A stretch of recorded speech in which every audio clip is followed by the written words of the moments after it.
Mughal empire एक नाम जो इंडियन हिस्ट्री के पन्नों में गूंजता है। एक डायनेस्टी जिसने grand architecture, refined culture, powerful rulers और सेंचुरियों की पॉलिटिकल डोमिनेंस लाई। चलो मैं आपको इंडियन हिस्ट्री के सबसे पावरफुल एम्पायरों में से एक मुगल एम्पायर के राइज और फॉल की जर्नी पर ले चलता हूं। हमारी स्टोरी 1526 में शुरू होती है। एक यंग सेंट्रल एशियन रूलर जिसका नाम बाबर था, जो तैमूर और चंगेज खान दोनों का डिसेंडेंट था, इंडिया में मार्च करता है। वह पानीपत की पहली बैटल में इब्राहिम लोदी को हराता है, जो इंडिया में मुगल डायनेस्टी की शुरुआत को मार्क करती है। लेकिन बाबर का शासन ब्रीफ था। वह सिर्फ 4 साल बाद 1530 में मर जाता है। बाबर का बेटा हुमायूं थ्रोन इनहेरिट करता है, लेकिन उसका रूल शुरू से ही शेकी था।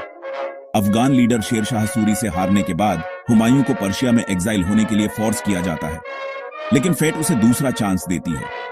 पर्शियन सपोर्ट के साथ वह 1555 में दिल्ली को रीगेन करता है, लेकिन अगली ही साल सीढ़ियों से एक ट्रैजिक फॉल में उसकी मौत हो जाती है। फिर आता है अकबर, हुमायूं का 13 साल का बेटा। एक नाम जो यह रिडिफाइन करेगा कि एक एम्परर होने का क्या मतलब था। अकबर मुगल एम्पायर को अफगानिस्तान से बंगाल तक और हिमालय से डेक्कन तक एक्सपैंड करता है, लेकिन उसकी सच्ची ग्रेटनेस सिर्फ बैटलफील्ड में नहीं थी। वह रिलीजियस टॉलरेंस को प्रमोट करता है, जजिया टैक्स को अबॉलिश करता है और यहां तक कि अपना खुद का फेथ दीन इलाही भी इंट्रोड्यूस करता है। अकबर शानदार फतेहपुर सीकरी बनाता है, एडमिनिस्ट्रेशन को रिफॉर्म करता है और आर्ट और कल्चर को नर्चर करता है। यह एरा मुगल एम्पायर का गोल्डन एज है। अकबर का बेटा जहांगीर अगला टेक ओवर करता है, अपने साथ आर्ट, पेंटिंग और जस्टिस का एक एज लेकर आता है। मुगल मिनिएचर आर्ट उसके रूल काल में फ्लरिश करती है, लेकिन कोर्ट में ज्यादातर रियल पावर उसकी वाइफ नूर जहां के पास थी, जो इंडियन हिस्ट्री की सबसे इन्फ्लुएंशियल क्वींस में से एक थी।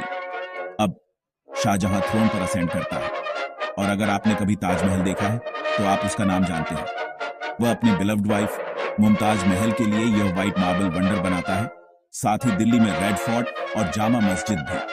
शाहजहां का रूल आर्किटेक्चरल मार्वल्स से चमकता है, लेकिन ट्रेजेडी में एंड होता है, क्योंकि उसका अपना बेटा उसे इम्प्रिजन कर देता है। Aurangzeb, last strong Mughal emperor, empire को अपने सबसे बड़े साइज तक एक्सपैंड करता है, लेकिन उसकी स्ट्रिक्ट इस्लामिक पॉलिसीज जैसे जजिया को रीइंपोज करना और टेम्पल्स को डिस्ट्रॉय करना डीप रिसेंटमेंट क्रिएट करती है। वह कोर्ट में म्यूजिक को बैन करता है, एक हेवी हैंड से रूल करता है। 1707 में औरंगजेब की डेथ के बाद एम्पायर डिक्लाइन में स्पाइरल हो जाता है। बाद के मुगल एम्परर वीक थे, एम्पायर को एक साथ रखने में अनेबल थे। मराठा और सिख जैसे रीजनल पावर्स राइज करते हैं और British east India company influence gain करती है। फाइनल ब्लो 1857 में आता है। इंडियन इंडिपेंडेंस की पहली वॉर के दौरान British last Mughal emperor Bahadur Shah Zafar को रंगून एग्जाइल कर देते हैं। मुगल एम्पायर एंड होता है और ब्रिटिश राज शुरू होता है। लेकिन मुगलों ने सिर्फ मॉन्यूमेंट्स ही नहीं छोड़े। उनकी आर्ट, आर्किटेक्चर, लैंग्वेज और कल्चर की लेगेसी आज भी इंडिया को शेप करती है। बाबर से बहादुर शाह जफर तक मुगल स्टोरी एम्बिशन, ब्रिलियंस और अल्टीमेट डिक्लाइन की है। इन एम्पररों ने अर्थ पर एक पैराडाइज बनाने का सपना देखा था, और कई मायनों में उनका सपना आज भी जिंदा है। लाइक, शेयर और सब्सक्राइब करें, और हिस्टोरिकल स्टोरीज के लिए बेल आइकॉन को हिट करना ना भूलें, ताकि आप कभी कोई एपिसोड मिस ना करें।